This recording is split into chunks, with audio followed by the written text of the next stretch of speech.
This car with Connecticut plates goes through the red light, and I follow it down 167, and I put the cherry on top. The guy won't stop.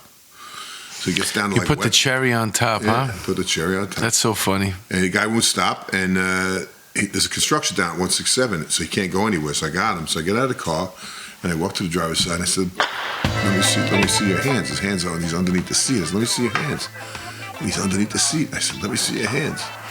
It's summer, so he had the window down. So I put the revolver in the window. I cocked it behind his head. I cocked it, and I said, if you don't show me your hands, we're going to have a very horrible accident here right now in a few minutes. Something terrible is going to happen. And when he heard the gun cock, he brings his hands up. I take him out of the car. I put him on the ground outside the car. I turn to look in the car. There's a .45 sticking out from under the seat. And when he realized that I saw the gun, he kicked me in the nuts, and he got up and ran up, like, Teller Avenue.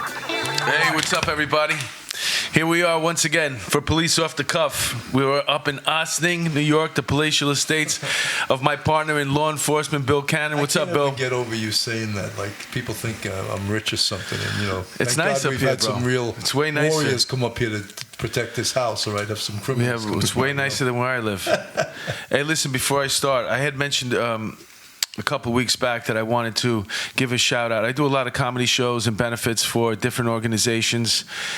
And one of them, the T-shirt I'm wearing today is for Stand Up for Autism. They do a show out. Susan Reek, she's a retired member of the service, and she's the Nassau Suffolk chapter of Autism Society of America, and they do wonderful things out there. If you have a child who's suffering from autism, and you need resources. They can definitely help you out. So reach out to them. And they put together a comedy show every year and have been lucky enough to do the last 2 of them. And what I want to do, and this is for Andrew. Pay attention, Andrew. We need a website and a message board, okay? ASAP. You put that up. You hear me? And the reason why I want to have something like that, like our own website and a message board, is so for these different groups that put together these functions that I want them performing on, they can communicate, and they have all these resources. And anybody who goes onto our website in the future will be able to find out, oh, look, Stand Up for Autism, or something that has to do with the last shirt that I wore, which was for soldiers, right. The family of who've lost military family, and so that's what we want to do. Basically, we want to put this together. So you get on that, Andrew. You hear me? Do you do stuff like that, Andrew? He's wearing many hats. No, but he's good. He's here too, man. The kid is here today. What kind of shoes you got on? He's rocking the toes again, bro. Because he thinks he's like one of those martial arts guys walking around barefoot all the time. You all right, Bill? Yeah, I'm okay. Anything new to report? Nah, just the stresses of this stuff, Yeah, I think there's stress, but there is. You gotta relax, bro. Yeah, you gotta relax. I'm taking you in the car. A, I'm gonna take you in the car. I'm gonna roll up the windows. You gotta learn how to be. I'm gonna light one up, man. You gotta learn how to just chill, Yeah, you gotta chill, bro. But we're a good balance because you're all the way A and I'm all the way, I guess, F, right? I'm an F. I'm Z, maybe. Yeah. All right, we got a phenomenal guest, man. What can I tell you about this guest? Bill actually did his radio show recently. He has his own radio show up north somewhere. He'll tell you about it. And just so you get a little background, our first guest, he was in the military. He was a member of the service, a cop with the NYPD. Yeah. He was a musician, singer, I think, too. Yeah. He has his own radio show. In the past tense, he's still here. Well, relax, bro. He had his own radio show, and he's also involved in politics. Yeah. And his name is Montgomery Delaney. That's correct. Yeah. I love that name, Montgomery, by the way. You guys call me Monty. Yeah. Named after the famous general, the British general? No, everybody asked me that. I was named after it was my great-grandmother's maiden name. Wow. Yeah. Her name was Mary Montgomery, so... Oh, it sounds like a nun. You got two. That's a my nun's great-grandmother, so she obviously wasn't a nun. Montgomery, the reason why I love that name is because of Montgomery Cliff. He was one of my favorite actors. Mm-hmm. Handsome guy. From Here to Eternity. What's amazing about, not just A Place in the Monty Sun here, but about cops in general, about how many different hats they wear. Some of them do. He's trying to do some many of them different do. things with his There's life. listen. A lot of talent There's on the guys job. like you, but there's just the three of us. You're a professor. I was an actor, a comedian. We just went through what you did. We got three of them in this room, but there's a bunch of them that don't do shit when they get out of work. Yeah, you're right. You're right. You know, or their whole life is just a job. He ran for Which is Supreme fine, Court by the way. Justice, you know? We're gonna get to that, Bill. Okay. You're Russian. I don't want to steal all your shit. We're three active. There's guys who their whole life was a job, and God bless them. And then there's other guys that just came and did the 8 hours, and then used to go to the bar. Yeah. You know, they went old school, man. We used to do what was it, Mahoney runs when I was in the task force in Queens, and there was one of the cops who used to take lost time. We used to be in the 111, which is on Bell Boulevard in Northern, in Bayside, Queens. And he used to take lost time to walk around the corner to go to the bar there. And he'd be there the whole night. We used to do Mahoney runs. That's where you drove by the bar, and we looked for him inside. Look, none of us are Anywho. strangers to the inside of a bar. All right, but so when let's you hear- make it your life. In the 4-4, we drank right in the station house. We didn't go to You didn't bars. need a bar. Yeah, that was the old. You could put two beers in the fridge, right, for dinner. See, that's Yeah. like when Imagine that. You used to be able to put a couple of beers in the fridge for dinner. Imagine you did that now. You know- Imagine they found a beer. Oh my God! In a B investigation. Oh my Well, God! most To guys shut didn't the drink- precinct down. Most guys didn't drink to excess. Most guys did like that, you know, a couple of Right. beers with lunch or something like that. It wasn't like guys were getting tanked in the station house, you know. But you know, Monty has two things that you never say. You were former. He's a Marine. You always say you were a Marine, Yeah. and he's a 4-4 cop. Because once you're a 4-4 precinct cop, you go to your deathbed being a 4-4 cop. 4-4 forever. That's Well, what we before say. we get into that, it's rare that I see somebody who's actually bigger than me. What are you, like 6'8"? I'm 6'6", you know, and that helped on the job, you know. When Oh, yeah, of When I got course. out of the car, I was. You were a big dude. Guys were always happy to see me come and back them up. You know? Oh, absolutely, man. Remember that first day when you got to the precinct and like they're sizing you up, all the other guys before they break you up into squads and they're almost like picking you?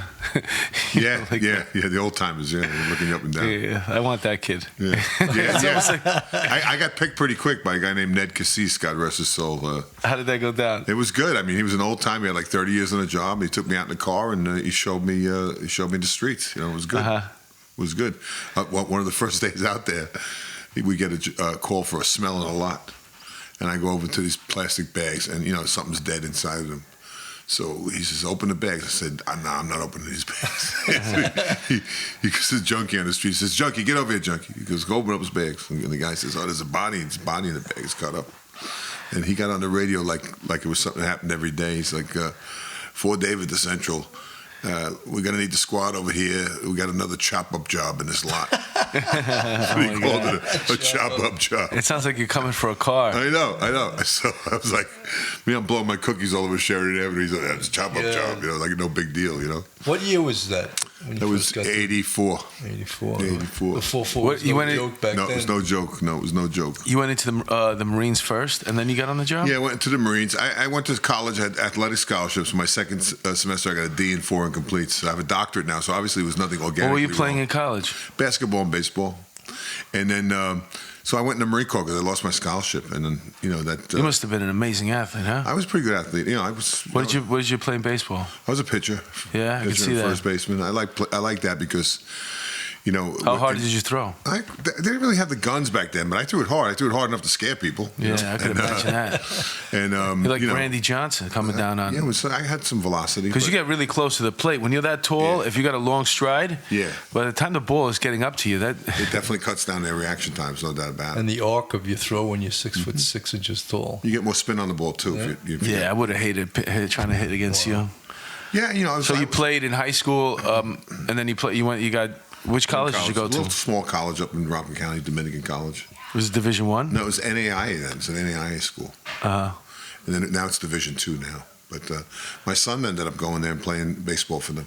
Oh yeah. Yeah, and he ended How up, tall is your son? he's 6'5". Oh wow, that's great. See, that's the height you have to be too to play baseball now. You have to be 6'4" to 6'6". Yeah, Can I they're say big my guys. baseball been very, very good to me? Baseball been I have very, to very say good that. to me. No, you don't. You don't have to say it at all. You can just just like stop. saying it. You can I stop just- saying I it. just like saying it. Garrett Morris, one of the funniest guys on SNL ever. Yeah, I remember that Well, skit. That was a great skit. Louis Tion. Yeah. Who said that? Yeah. Yeah, that was He a great barely skit. speak English. But So you also played basketball. Yeah, I played basketball. Yeah. Which was your favorite sport? Well, I like both of them. I ended up after the job. I ended up taking a job at Salesian High School in New Rochelle, coaching both baseball and basketball, and I had championships in both of the sports with the kids. You know, that's great. I love teaching the games. I mean, they're too great, but I think baseball is the greatest game ever invented. Me too. I believe that's 100%. You know what makes baseball special? No clock. No, not that.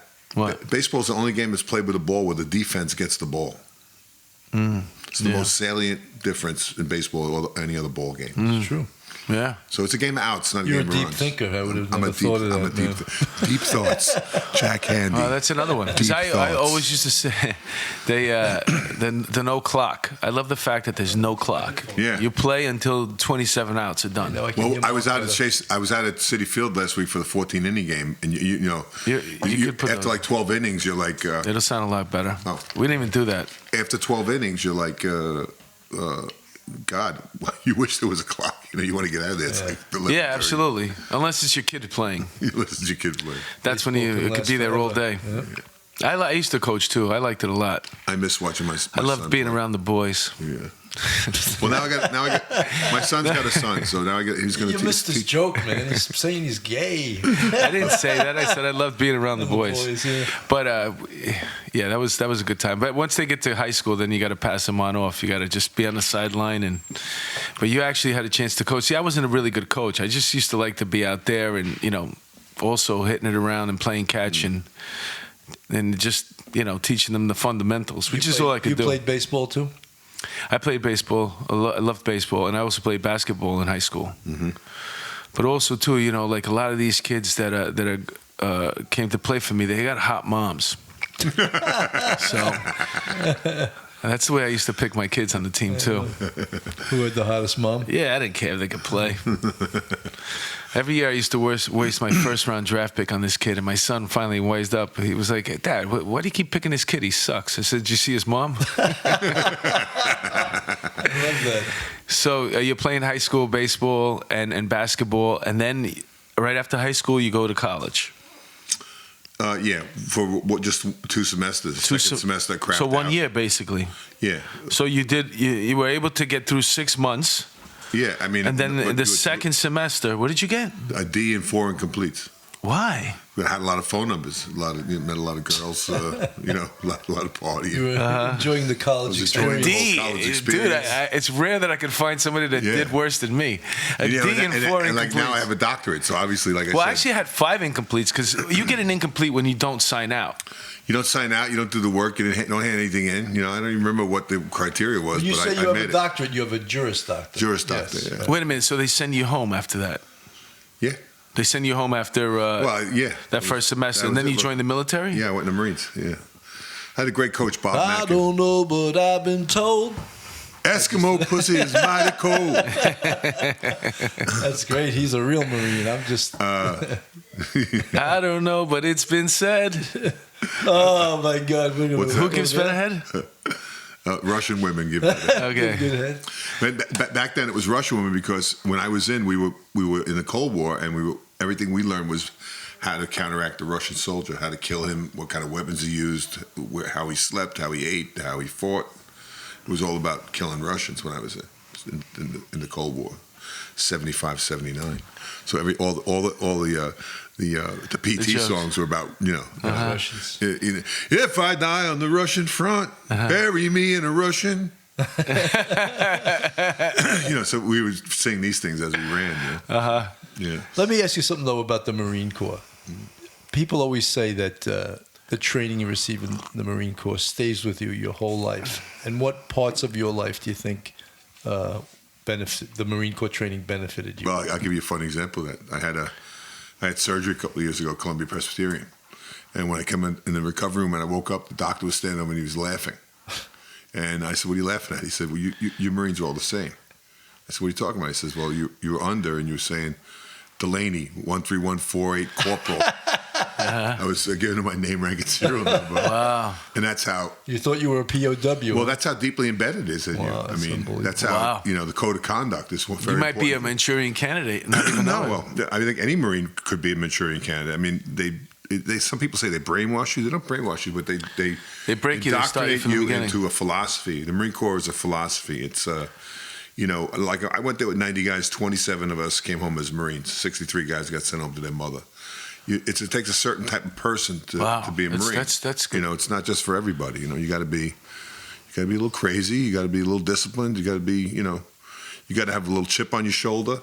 Nam was done though when you. Nam was just done when I got in '75. Yeah, it was just done. So it was technically what the Cold So you didn't War. get drafted. You went in on your own. No, I went in. I was on. I wasn't. I left school and I was on Fordham Road one day. And what am I going to do with myself? And I saw that recruiting. Did you see the Fordham Baldies when you were there?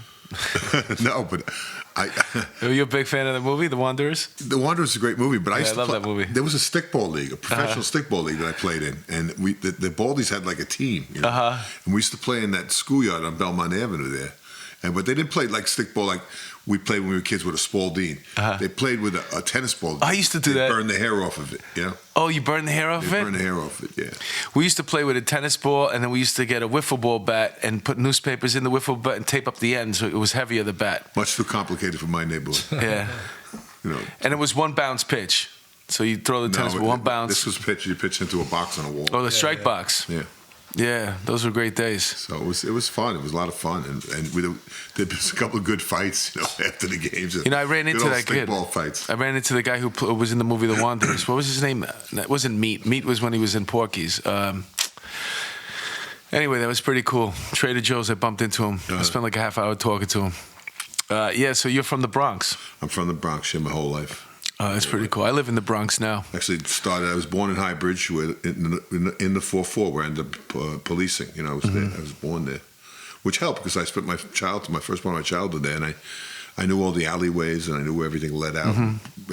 Which is a great scene from The Wanderers when they're getting chased through those building alleyways. That was amazing. And they always have those big staircases in the Bronx too, right? That lead up to the city steps. Yeah. The one that goes down from I think college down Edward you ever O'Brien chase Highway. anyone down there? Yeah, actually I did. I chased a guy named Robert Beardsley. This is strange. One red light overtime. Wow. Somebody got killed in an intersection. Talk about selling your soul. Yeah. For 8.5. I had a mortgage and 3 kids, and somebody got killed in the intersection of Morris and 167. And back then, Mayor Koch had a program with somebody died in an intersection. He wanted a cop there in an unmarked car to police the intersection and give out tickets at the light. So, I made close to 1,000 arrests in my shortened career, but I took this red light overtime. The deal was write a book of red lights and you're out of there. Book? Yeah, write a book of red lights. And oh my God! So if you could do it, you could do it in 25 minutes. Yeah. So anyway, I get this car with Connecticut plates goes through the red light, and I follow it down 167, and I put the cherry on top. The guy won't stop. So he gets down to you put the cherry on top, huh? Put the cherry on top. That's so funny. And the guy won't stop, and there's a construction down at 167, so he can't go anywhere. So I got him. So I get out of the car, and I walk to the driver's side. And I said, "Let me see your hands." His hands are on. He's underneath the seat. I said, "Let me see your hands." And he's underneath the seat. I said, "Let me see your hands."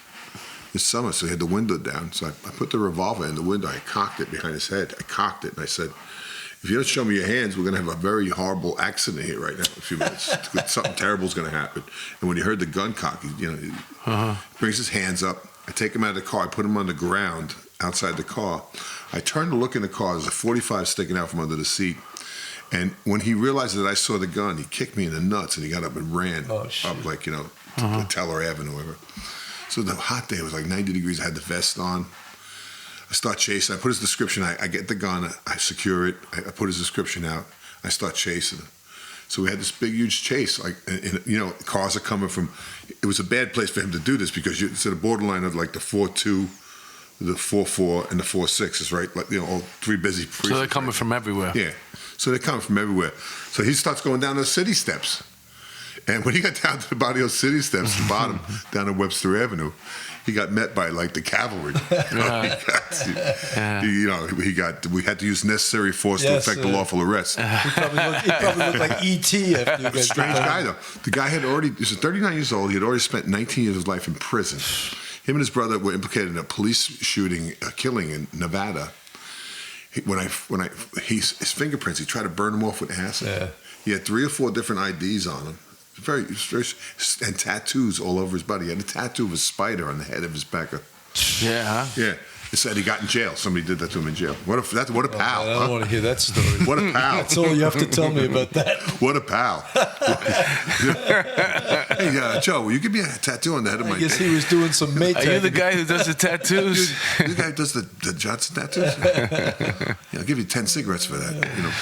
So anyway, he turns out he had escaped from the state penitentiary in Danbury. And when I got back to the car, the trunk was filled. That's a federal prison, Danbury. Yeah, he escaped from, well, no, I think it was the state penitentiary. I thought it was federal. Oh, so this guy was an escapee. He was an escapee from Connecticut, and he had guns. There were other guns in the trunk of the car. There was jewelry in the back of the car. Of course, it got enhanced by the detectives. I don't think we ever even prosecuted him. I think the state of Connecticut took him back and he got like life in prison. Wow. Yeah, bad guy. He's probably getting out now with all of these Red light overtime. Red light overtime. Like you never know. That's the thing about the job. You never know what's going to happen. There's no such thing as a routine job stop. Right? Definitely the most dangerous man I've arrested. This guy, absolutely most dangerous man. By accident. Completely by accident. And if you hadn't been diligent and tactically and all that other If stuff, I hadn't been from the Bronx, if you didn't make him fear for his life, he may have taken your life. How many kids do you big gun. have? That was a big gun, big 45. How many kids do you have? I got 5 kids. So you had 3? I have 37, 33, 32, 9, and 8. I need my head He exact. started all over. Yeah, I'm a geezer dad. There's a whole club at the park. There's a whole bunch of us at the park. Like it's a club. It's like a new movement. Yeah, the Geezer Dads Club. Where is this? Where do you live now? I live in Katona. Still in the Bronx? No, it's what north is of that? Katona, Okay. Westchester. Beautiful area, by the way, Katona. Yeah. Oh, it's a nice little town. It's funny. When I lived in an apartment near an elevated train in the Bronx. People would come and say, "How do you live here with the train?" Mm-hmm. I didn't even hear it. You don't hear it after I bought a the while, house it's up here. I hear every mouse, every spider. I hear everything, every creak. Yeah. If there's a mouse in the crawl space upstairs, I can't sleep. I got them up. You all got to night. kill it, right? Yeah. You get the gun out. He gets that 38, Open up the cocks safe. it. I'll tell you. You Freeze, cock mouse. it right behind his ear, right? Do you cock it? Mouse story. There's going to be a horrible mistake here. I had a mouse. Yeah, it was gonna be terrible. I had a mouse in the house, and my fiance said, "Don't kill it, don't kill it." So I went and bought one of these humane traps that captures it. Yeah. So I wake up one morning and the mouse is in there. So I go out on the deck and I drop the mouse like 25 feet to the ground, and it hits the ground and it's like stunned. And I'm watching it. It kind of wakes up and it walks back under the deck like it's going to come back in the house. So I run down in my underwear and I look for the mouse, and it's climbing up the wall of the house to get back in the house. So I have a wood pile back there. I'm throwing pieces of wood at the house to try and knock this mouse down off the house. And it gets up between the deck, and I run around, go back up the stairs, and I didn't close the door to the deck. And just as I got to the top of the stairs, the mouse went back in the house. That mouse. Think of that mouse that he's like, yo, look, I'm like, scaring the shit out of this 6 foot, to get back into that house. 6'6", 300 guy. My pound neighbor guy. sees Look me at out there in my underwear throwing wood at my own house. So I said to my fiance, "Okay, no more of these humane traps." I went and got you walk in, you decapitate What is the trap. humane trapper supposed to do? You're supposed to let him go in the woods. Oh. Yeah, they go in, but they can't get out. But it doesn't kill them. Oh, all right. So I went and bought the killing trap the next night. Come in and your head gets chopped off. And The guillotine one. The guillotine trap, yeah. So you spent how many years in the military? 3.5 years. I was signed up for 3, did an extra half year because we were out on a cruise, Mm-hmm. So, but I had a good time in the military, and I probably would have stayed if the living conditions were better.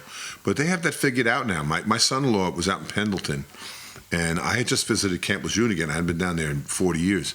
The old squad bay that I lived in, which was just basically, we had a bunk bed, and it was separated by 2 wall lockers and another bunk bed, and that's how we lived in a squad bay, like 60 of us. Mm-hmm. Now they've knocked those down. They've built these like dormitories where the guys have like private rooms and stuff like that. Mm-hmm. I think they realized that they were having a hard time retaining people because of the living conditions. Yeah. My son-in-law is a Marine Raider, which is a MARSOC, which is our version of the SEALs. They spent millions of dollars training this kid. So when he was out in Pendleton there, he lived in like a townhouse with my daughter and the 2 kids. They built up like a little town, like a little community right there on the base, where they have a school and playgrounds and pools. And because they want to hold on to these guys. They want to hold on to them because they're spending a lot of money training them. So they finally figured it out. Do a tattoo on the tip of your... I don't know. But years ago, if you wanted to stay in the Marine Corps and had a family, you had to live in like a trailer park outside the base. Yeah. It was horrible. So now they You figured got it your out. Marine Corps tats or no? I have a Marine Corps tat. Yes, I do. Okay. Well, look at Right that. up on Andrew, top. could we see that? It's the first one I ever got. USMC. It's all faded. It's like it says All USMC. faded. He needs to get that re-upped. I was 18 when I got that. No spiders? No spiders. No dog with the spike collar around his neck. That's or anything like Chesty. that. That's Chesty the Bulldog. That's right. Every commandant has. He lives in 8th and I at the Marine Corps commandant's house, and he's named after Chesty Puller, who was a famous Marine, won 5 Navy Crosses. Colonel Puller. Wow. He was surrounded in the Chosin Reservoir. The story is that he sent scouts out, and a scout came back and he asked them to report. He said, "Colonel, there's 2 divisions to the north, 2 to the south, 1 to the east, and 2 to the west." And Colonel Puller reportedly said, "Good, those sons of bitches can't get away from us now." That's great. And then he marched those Marines out across the Chosin Reservoir to safety. Wow. He was one of the greatest. You know, it's funny. The police department used to love guys coming on the job from the service. I wonder if that's still true, whether they not. I don't see how they care could. I don't see how they couldn't. I mean, when I was in the '80s, a lot of us, I would say most of us, had. I think even the military's changed. Yeah. They've adjusted. They've had to. Courts. They've had a lot of lawsuits and stuff like that. Then they went through that don't ask, don't tell. So it's a lot different, the military now. Especially since, who goes? It's the people from the middle America mostly.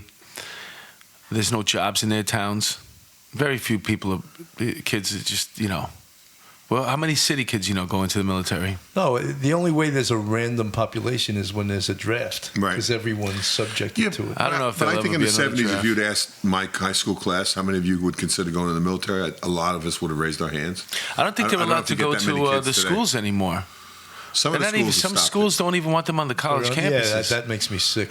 Like the Columbia universities, all these left-wing schools that they hate the military, they hate the police, Well, my son-in-law is out of the Marine Corps now, and he's studying to go to medical school, and the Marine Corps is going to help him pay for some of that. That's Beautiful. great.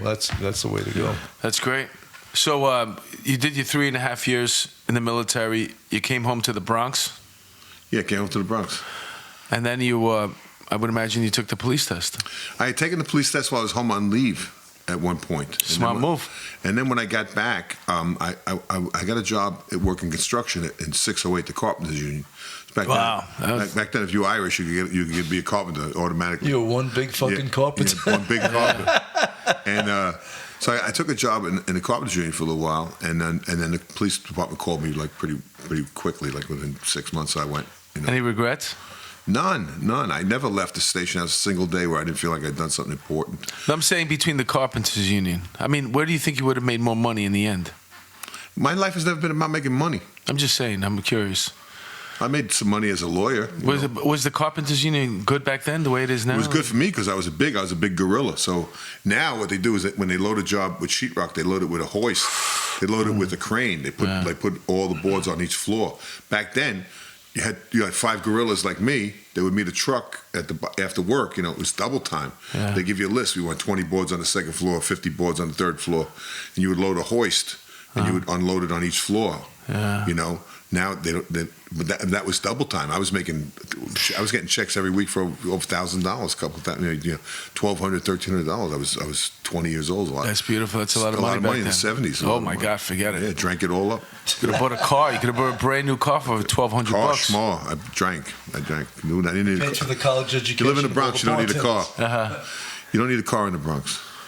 So, when you took the police test, what year did you go in the academy? I went in the end of '83. So I was in the. How old were you? I was 25. 25. That's when I got on too. The first precinct you went to was the 4-4? 26. Yeah, I was in the NSU 9. But that was in the Bronx? Yeah, in the 52nd. And That's the borough, right? 5-2? no, the 4-8 is the borough. But I was there in NSU 9 with a bunch of great old cops who taught us. Do you hear that noise? Yeah, it's the chair squeaking. Oh, it's my chair? Okay. It's because I got to take a leak. Oh. So anyway, But then I got transferred to the 4-4, and I spent the whole rest of my career there, which was great. It was the 80s. It was crack epidemic. It was, 25 jobs a shift. What tour did you work? Well, we worked a 9-squad chart. We worked we worked days, midnights, and 4 to 12. You really got a chance to get to know everybody in the command back then. We knew everybody. That's what is missing now. 378 cops. We all knew each other. Yeah, cops don't know each other now because they're all work steady tours. Yeah. Well, when we have a gathering at the 4, you're saying before, like once the 4-4 always, we say 4-4 forever in the club. That's our motto.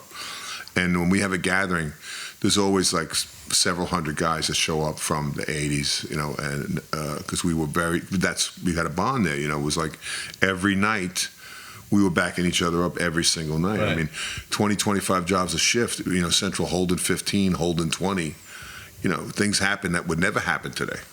Like we had a shootout on the concourse with a guy who shot 2 cops. He was posing as a cop robbing a crack spot, and he shot 2 cops on the 4-6. I think Crystal Rodriguez was the name of one of the cops, and the other policeman, I don't remember his name, but he caught one in the vest. He was fine, but we had a running gun battle on the concourse between, and it was again 4-6 and the 4-4, the 2 busiest police precincts in America at the time. And we fired over 100 rounds at this guy. I remember that they used that as a training video at the range. And we hit him like 20 times, And Joey D'Amico, who was the superintendent of the state police, ended up finishing him off with a shotgun. I guess Joey was in street crime at the time, or maybe the task force, but he had a shotgun. And the guy was trying to reload this 357, and he closed the cylinder, and Joey said, "Don't do it." And he lifted it up, and Joey finished him. But we had all these bullet holes in like so many cars in the concourse, and the duty captain, wherever he was, came. He wasn't going to shut the 2 busiest precincts in America down like for the whole 4 to 12 by saying, he said, you, and you fired your weapons, yeah, okay, you stay here. You're going to be on the 49. The rest of you, reload and go back on patrol. All right. That would never happen today. No, they would shut the whole thing down. That would never happen today. Never in a million years. So that's right. It's a different job completely. That's so interesting. They used that as a training film, or basically how crazy. Oh, it was insane. It was insane. It's amazing. Because a lot of you guys almost shot each other. There was a lot of crossfire. Yeah. So every day you came to work, there was a backlog in jobs, pretty much. Every single day. Day tour, 4 to 12, midnight. Well, the midnight sometimes would be quiet, but we'd sit there, listen for the gunshots and drive toward them. That's what we would do. That was a place that no captain or DI wanted to go as the CO, though, right? Well, we had a great captain. John Scanlon was our boss there, and he ended up being chief of patrol. Right. I worked for that man for like 5 or 6 years. It was the best person you could ever work for. Another Marine, and just a great human being. That's right. He retired because I think Kerrick tried to send him to housing. Well, they put Kerrick as police commissioner over him. Yeah. And that was just wrong. When he left one police plaza on the day of his retirement, the cops lined the highway all the way up. No, I remember that, yeah. All the way up the Deegan to the Tappan Zee Bridge, escorted him out of the city. I was at the very last Comstat meeting he was ever at, and he got, it was pretty touching. Oh, what a man. What a man. I still speak with him occasionally. He was my rabbi, young Marine like me, and he just he was a great cop. I mean, 4 to 12s, you'd be up on the 5th floor of a tenement holding 3, and you'd hear the keys and the feet coming up the stairs, and the inspector would be the first guy. Wow. So you're in the 4-4 right now, and you mentioned earlier that you didn't do the whole 20. How much time did you actually do? 8. 8 years. Wow. Yeah. And he made over 1,000 calls, you said. Close to it, yeah. Wow, that's incredible. Mato was involved in. My partner also, I didn't take every call. He took half of them, but we were 2 active guys. My partner, Steve. Is there any reason why you only did 8? Broke my back.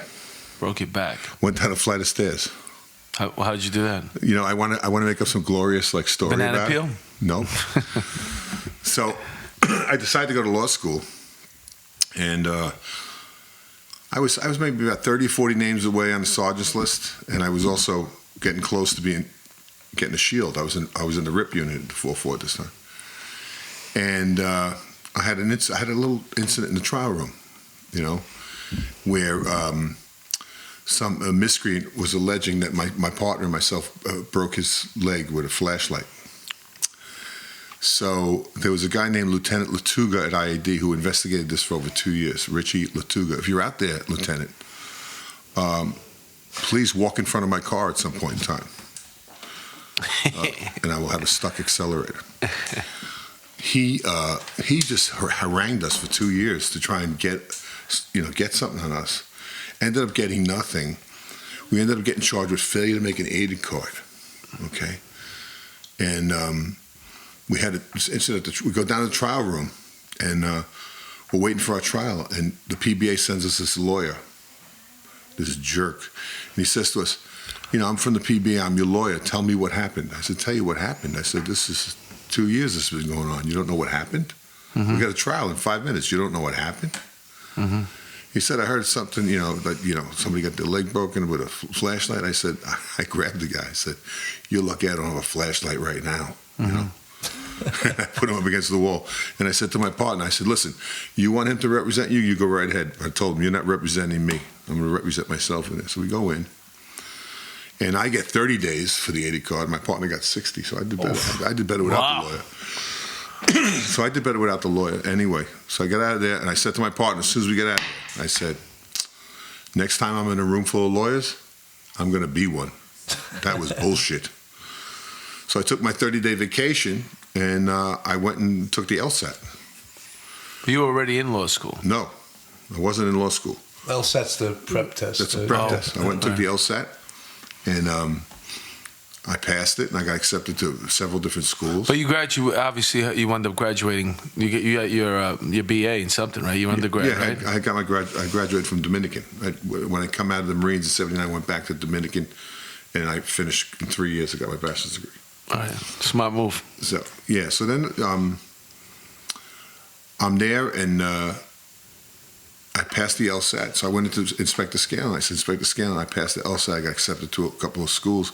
I need a steady day shift. Back then, it was a 9-squad job. It was hard to get a steady shift.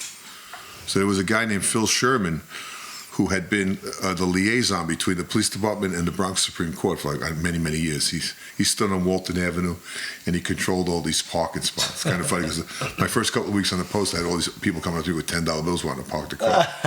I said, it's a new sheriff in town. We're not doing it anymore. So anyway, he gets me the steady day shift. So it was a great deal because all I'd do is make sure everybody got in with their purse after lunch, and then I could go up to the judge's library and study, and then leave early and go to St. John's to class. So it was great. So, but I was always, military, right? So I wore Creighton shirts, crease pants, spit shine shoes, my ribbons. I always look like a cop, Actually, I think it's part of the problem today. Guys don't really look like cops today. I don't like these uniforms they wear today. That's interesting perspective. Anyway, I got mustard on my shirt. So I went in to change the shirt. So while I'm in the station house to change the shirt, in the 4-4, it's got this big staircase that goes up to the second floor, and then there's a short little staircase that goes to the left to get onto the second floor itself. And the squad is right there. Squad room is right there. So I'm coming down after my new shirt, and I'm speaking to this great detective, John McCarthy, first grade, God rest his soul. And he says to me, listen, there's a guy that we're looking for 2 bodies in one of the parks over there, Joyce Kilmer Park. And you locked up the guy like 3 or 4 years ago. It was a Dominican guy. I remember the guy. He said, he was in Dominican. We think he came back. He said, so you're out there by the courthouse. You're out there every day. Look for him. See, if you see him, lock him up. Mm-hmm. So he gave me a picture of the guy. So I took my hat off, and I put the picture in my hat, and I started walking down the stairs. Now, that building was built in 1897. This was April 3rd of 1989. And there was a steam radiator at the top of the stairs that was leaking all winter. And matter of fact, one of the cops had done a 49 on how this was dangerous, Mm-hmm. But they never fixed it. So my shoe gets caught in a piece of broken linoleum, and I go ass over tea kettle backwards down those 20 stairs in the 4th floor. Wow. And I fractured a couple of vertebrae and extruded 3 discs. I was in Colombia. I couldn't feel my legs for a few hours. It was bad. It was bad. And from then on, that's a hard fall, man, because you're so big. From then on, it was like a year and a half for me to be able to walk normally again. I was in a pool every day. I was in traction for the first few months. But the city, what they did is they kept me on restricted for a year because my third year back, I had like maybe 1,400 hours overtime because I was a collar guy. Mm-hmm. So they kept me on restricted at home so they could wipe that out of my pension, and then they let me go. Wow.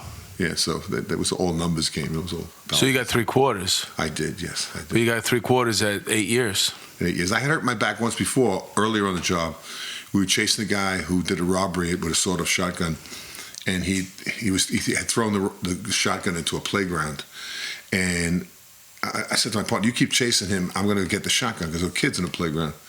So I kind of get out of the car while it was still moving, and I stepped in like a sewer, and my back went out. So I was out on line duty on that for a few weeks. So I'd hurt the back before, but this was worse. I mean, this was fractures and stuff. It was bad. It was that day it changed my life.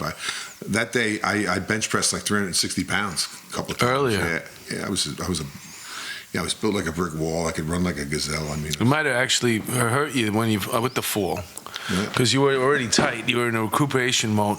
Yeah, probably. I don't know. It did, but You weren't loosey goosey. Well, those steps were metal. So when I went down like head first backwards. Yeah, that's bad. With my back hitting every step of the way down. So That is I'm bad. lucky. I'm lucky. I'm walking. I mean, look, I got shot at a few times. I mean, all of us in those days, it was dangerous. We all had, incidents where we could have been, we could have bought the farm. All of us, every one of us. We were lucky. The only guy that actually caught a bullet was a guy named Richie Ang. God bless him. If you're out there, Richie lives up in Hancock, New York. You get shot in the stomach with a 44. In the stomach. Oh, with a big gun. I think it was a 357. But the cop that put that perp down is a guy named Brendan Glynn, who went on in his career to have like 4 or 5, documented shootings. Very famous detective, Brendan Glynn. Had a really incredible career, just like one of these guys in the wrong place at the wrong time all the time. Yeah. So after the 8 years, now you get your 3/4. Are you done with law school? So, no, I'm in the middle of law school when this happens. So I take this time off to recuperate, and then I got to decide: do I go back? Or do I what? I was halfway through it, and I spent all this money on it, and time, because I didn't get a scholarship from the police department. The scholarship that year went to Kathy Ryan, who ended up being like one of the highest ranking female officers on the job. She was an academy person. Yeah, it's a really good woman, good human being. And so there's a scholarship that goes out to one person in law school that covers the whole thing? At that time, they gave out one a year. I think they give more than that now, actually. At that time, I got actually the Finest Foundation scholarship to go for my master's, which was a help. Yeah. Gave me like $5,000. So I did a couple of things in law school to get free tuition. I produced and directed the Law Review Show, where I got to write all these skits making fun of the professors and stuff. And that was very, we packed the house a couple of years in a row, and they gave me like a semester for that, And then I edited the law school newspaper, so I got tuition for that too. So I did those things while I was still technically on the job when I went back, because they held me to kill my pension, I just called and said, look, I'm going to school, Nobody monitored me or anything. So I went back and I finished, and that was, so I finished and I wanted to become a district attorney. So I started having these interviews. Where did you work, up north? No, I worked, where did I work? ADA, when you were No, in ADA. I wanted to become one. Yeah. The only guy who would offer me a job was Charlie Hines, God rest his. Oh, really? Yeah. But I didn't want to travel from Westchester to Brooklyn every day. That's a pretty crappy That's a long haul, yeah. So, the guy in Queens, Judge Brown, wouldn't hire me. Johnson wouldn't hire me. They didn't want like somebody with all this experience in the street. They wanted a kid out of law school who had no preconceived notions about the criminal justice system. So I was in the process of going through all these interviews, and then I ran into an old friend of mine, a guy named Joe Meade, who was a teammate of mine in the Knights of Columbus when we were kids, and we played against each other in college. He went to St. Thomas Aquinas. And Joe had been teaching at this place, Salesian High School in New Rochelle, and he said, listen, they're looking for somebody to teach and coach over there. You'd be perfect for that. I said, Joe, I don't really feel like doing that. He said, listen, let me set you up with an interview with the guy, and just have the interview. If you don't like it, you don't do it. So we did, and I went over and I interviewed with this man named John Flaherty. He was a dear friend of mine today. He just retired after 50 years of teaching. A really amazing man. And I had this interview with him, and I walked out of it, and I said, I don't even care if this guy pays me. Wow. I want to work for. I want to work for this guy. Wow. So after spending, that 8 years putting kids in handcuffs in the morgue wagon, and because we had a dead kid every night, and they weren't killed by white police officers either. They were killed by other black kids, And I never saw Colin Kaepernick or any NFL players down there.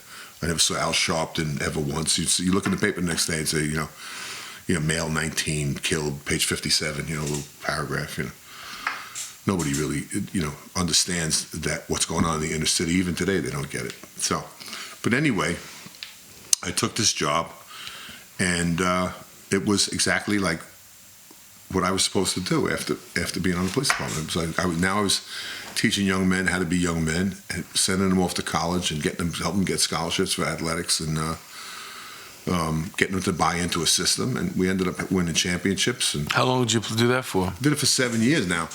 When I got there with a coach named Jerry Power, they had 250 kids in the school. The school had seats for 450, but they hadn't had a winning program in athletics in like 10, 12 years. Boys don't want to go to school where the basketball team sucks, the baseball team sucks. Yeah. So Jerry and I, we made a plan for 5 years to have championships in both of the sports, and we did. In 1997, we won the state championship in basketball. Wow. And in 96, we won the Catholic state championship in baseball, the city championship, and then we vied for the Catholic. And they actually won that after I left, the whole state championship. That's amazing. But we built the program. We got the right kids, and the year we won the basketball championship, I had the valedictorian and the salutatorian on the varsity basketball team. And they were kids we found in the Bronx. We found one at Kips Bay, and we found the other one at the Gauchos Gym. Great kids. They're great kids. And now when I talk to these kids, they're young men. I walk down the street, hey, coach. I turn around as a 40-year-old guy. And, they're dads, and they're gainful employees. They're people that are contributing to the world. It's like, it's really, really invigorating. Did you become a lawyer yet while you were teaching, or you postponed that? No, I was a lawyer. I had the law degree, and but I put it aside to teach. Mm-hmm. And then after I was there for 6, 7 years, my oldest boy, who was a baseball player, he played for me 1 year as a freshman. He didn't actually play. He ran a lot of foul poles and he raked. I think I let him pitch like 4 innings the whole season. But he went on to pitch them to a championship. And as a matter of fact, yesterday I just dropped off at his house. I'm moving from one house to another. So in doing that, you purge a lot of things. And I found this thing in the garage. He had pitched a perfect game. And wow. They had kept the box score and framed it, And that's a hard thing to do at any level.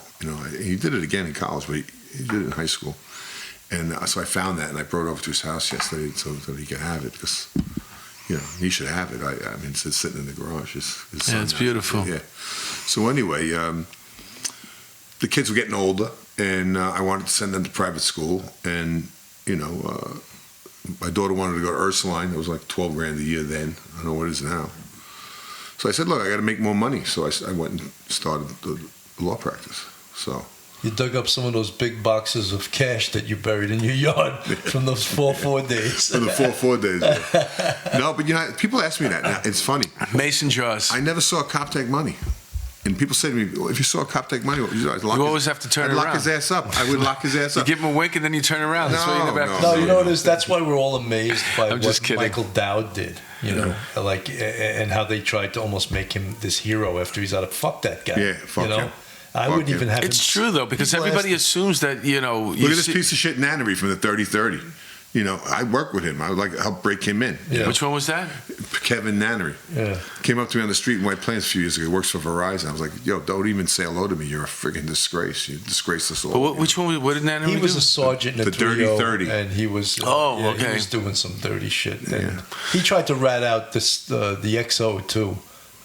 Captain Minetto. Yeah. I always tell people, because the assumption is that you're always offered bribes. I said, listen, I was a cop. I was active for 20 years. I never got offered a bribe. I never got offered drugs or sex to look the other way. You talk about bad luck. You know what I'm saying? But it never happened. Now talk about hard to turn down, right? One day I walked into a building, I had a woman said to me, officer, you have so many ribbons. I do things for you I only do for my husband. No, thank you.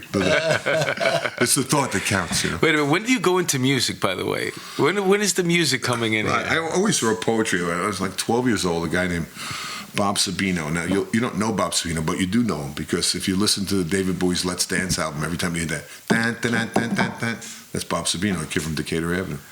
Sister Sledge, We Are Family, that's Bob Sabino. He's a great piano player. But he lived across the street from me. One day I was writing some poetry out in front of the building, sitting on the stoop, and he said, what are you doing? I said, I'm writing poems. He looked at my poems. He took one of the poems, and he was in a band then called the Sims Brothers. and they did a record, and he took this poem, put it to music. It was my first like published musical thing. It's called Playpen, and I was 12. So then, when I was 14, my friend Brendan Perry, God bless him, God rest his soul, he gave me 2 albums. He gave me the Sweet Baby James album and an album by John Denver called Poems, Prayers, and Promises. And I learned how to sing by mimicking those 2 great singers. Now, they're 2 great singers, both of them. Singing's all breath control. These 2 guys are masters of it. So anyway, I mimicked those albums, learned how to sing, couldn't play the guitar. There was a guy named John Undercuffler, and they would play the guitar. So he learned a lot of the songs from the album. So we'd sit in the park on Marshall Park. We'd be drinking beers, and John would play, and I would sing. Everybody enjoyed it. So I'm in the Marine Corps. I'm on a ship in Copenhagen. So I play cards with the sailors, right? And they're trying to rope me into the game. But I win a couple of hands, and I said, I'm leaving. I'm taking my money. I'm going. They said, you can't quit. I said, I can't quit. There's 450 Marines on this boat. You ain't going to tell me I can't quit. Of course I'm quitting. You're not telling me I can't quit. I quit. I take the money. I'm walking in Copenhagen, and I said, we're going to be on the water for like another 3 months. Well, what can I do? I said, maybe I can learn how to play the guitar. I saw a guitar in the window, so I bought it.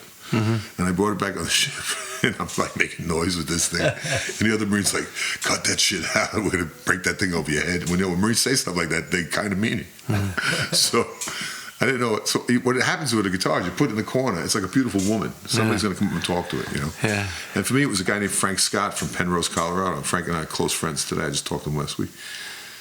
He picked it up, and he was a country boy. He played all these like Waylon Jennings songs and Johnny Cash and stuff like that. And I said to him, "Can you teach me, how to play?" So he taught me my first like 10 chords. And by the time I had gotten back to the United States, I had written my first 2 or 3 songs, And I've been writing songs ever since. I've written over 400 of them. I've done 5 albums. Wow, that's amazing. I've been on stages with a lot of like famous people. I'll tell you a funny story about a couple of years after I'm off the job and I start playing music again. After I'm in traction, I say to myself, when I'm back up on my feet, I'm going to start playing music again. So these coffee houses started to open up where you could play your own original music in church basements and stuff like that. So I went to an open mic, and the guy said to me, "Oh God, you were terrific. Can you do an hour?" I said, "Yeah." So he gives me a date to do an hour. That date comes, place is packed. I had done a little 10-song cassette, and I sold out all the cassettes I had. A few months later, I get a call, and it's like, "Hello, this is Peter Yarrow. Do you know who I am?" I said, "Yeah, I know who you are." And he says, "We'd like you to come and open up a show with us." And me and my friends, I said, "Sure, I'll do that." So I go down there, and I do my little set, and it's well received. And then at the end, they're doing, their encore was Puff the Magic Dragon. Yeah. So I'm up on the stage, and I'm like, "Puff the Magic Dragon."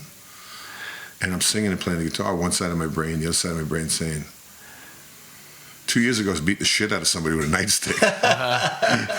And now I'm singing Puff the Magic friggin' Dragon. That's great. My life is so strange. Yeah, I used to do that when I was in the squad.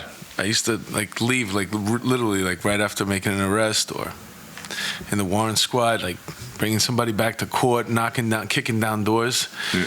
And then a half an hour later, I'd be on stage telling jokes. Yeah. It's a different world. Yeah, you got to learn how to switch gears real quick. I was saying to Bill, I think I'd like to try stand-up. I think it's amazing. I think you have to. It takes huge balls to do that. Listen, with your experience, first of all, I'm so impressed because, Bill's a professor. He was on the job, and I mentioned, I've done so many things, and people when I tell them, "Oh, I did that," or "I did that for." Just like you, all these different things you felt like you had to try. You tried them. You reached a certain level of success. You figure out what it is, to do that. Yeah. It's just you only got one life. Why not just do everything you want to do? I'm an adjunct at a couple of colleges too. I've been a professor too. I love teaching. I was just telling Bill, I think I'm going to retire from the law because I'm having this heart issue now. And I was thinking, what am I going to do now? Maybe teaching, or maybe volunteering as a coach at a high school, something like that would be a good thing to do. Because you got to stay busy. How about music? I can do music. I can sit and play music. Yeah, I love to do that. I kind of put the music aside the last few years. I did a record in 2017. A friend of mine named Terrence Martin had passed away, and I did the record as a tribute to him. He was a real good guitarist, right? He was a good guitar player. He was a really good wordsmith. he had a couple of master's degree in English, and he taught at the French American School. He was a brilliant guy, one of the most literate men I've ever met in my life, and a guy who took really good care of the words. So if you're out there and you're listening to this, Terrence with one R, get a hold of some of his music and listen to it. It's absolutely beautiful. And we were best friends. He was like a muse of mine. I was his lawyer. I was his best man at his wedding. We were very close friends. And he died of pancreatic cancer in a very short span of time, like diagnosed August, dead November, wow. that kind of thing. Wow. So when he died, he wanted to record his last record. So we did it at his house because he couldn't travel. So what we did is we marked the floor with tape where everybody was standing, where every microphone was, every chair. So we were all in the same place at the same time. And we put this old field recorder in the middle of the room. So we would go to the house and we would arrange a song for a half an hour. And then when we were ready with the arrangement, he would come out and he would sing it, So we did 6 tunes. And the last session, it was readily apparent that he wasn't going to be able to continue anymore. 6 was all we were going to get out of him. So he never made a lot of money, Terrence. But what he did is every time he had a couple of $1,000s, he would go out to the guitar shops and he knew he could buy a guitar for $2,000 that was worth 10. He just knew what to buy. Really fine acoustic guitars. So he had his wife line up guitars on the couch, and he gave each one of the musicians a guitar. Wow. Mm. And he gave me a 1961 Gibson J45, which you see Dylan playing, Phil Oakes. It's a wide body. Yeah, and there's not that many of them left on the planet. That are in this condition anyway. So I wrote a song when he passed. I wrote a song called about the guitar. The premise of the song was that. I don't know who played this guitar in 1961. I don't know who's going to play it 50 years after I'm dead, but you and I will always be together in the sound hold of this. That's beautiful.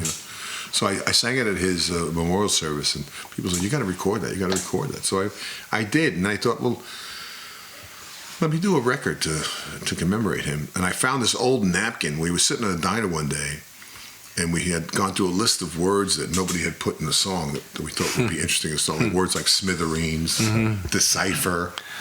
So I took the napkin and I started writing songs that had all those words in it. Uh-huh. And it turned into an album. And I did it, and it got played on 400-something radio stations in America and Canada. But I never released it commercially because that wasn't the point of it. The point of it was I kind of felt like it was the last thing I could do for my friend, this tribute. And it's called Almost Anyone. And the title song is one of his songs, which was kind of like my favorite song of his, which I did my own version of because he used to do it like slow, like, really like a dirge, and I sped it up and did it, a little differently. I think he would have liked it. That's pretty cool, man. Yeah. Well, we're up with the first hour, believe it or not. That went pretty quick, and we learned a lot. But there's still more, and I have a question that I need to get the answer to, and I'm going to ask you that when we come back for the second part. Thing? It's amazing. This is our 30th episode, and the stories we get are unbelievable. Yeah, it's unbelievable. I got a call from I told you, from some producer that wants to do a Skype with me on Thursday in regards to another cop show, and she found me from our podcast.